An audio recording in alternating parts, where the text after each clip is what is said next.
Salutare, oameni buni! Astăzi o să facem un scurt video pentru a vă arăta cum se reglează timoneria la cutia 02M.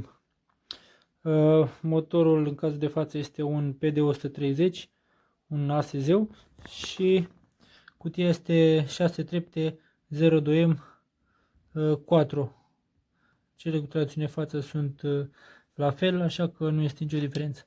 Ce trebuie să facem? Prima dată ridicați aceste clipsuri să rămână în poziția asta, da? Amândouă. Și asta și asta. Acum cablurile se vor mișca liber și vom putea face reglajul. Acum cutia să fie pe liber, da? O vedeți că dacă nu este pe liber nu se mișcă asta. Pentru a fi pe liber se mișcă și în sus și în jos, da? Bun. Acest pin de aici, da? Apăsăm în jos pe selector și apăsăm pe butonul ăsta până se blochează.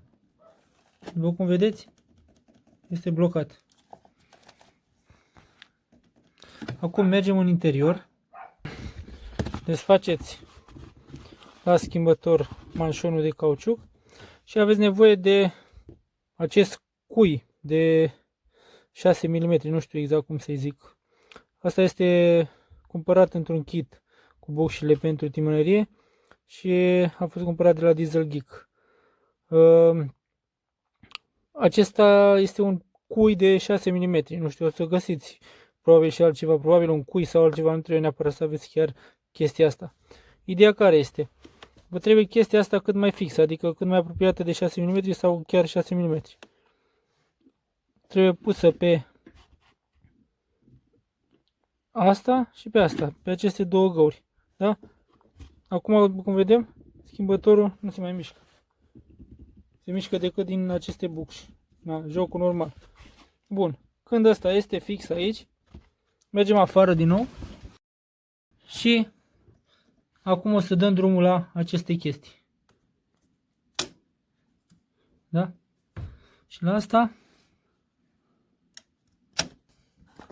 sigurați-vă că au intrat de tot și aici, da? Că aceste clipsuri sunt închise. După care, cu o șurubelniță, scoatem acest cui în afară. Da? O să mergem în interior, scoatem cuiul.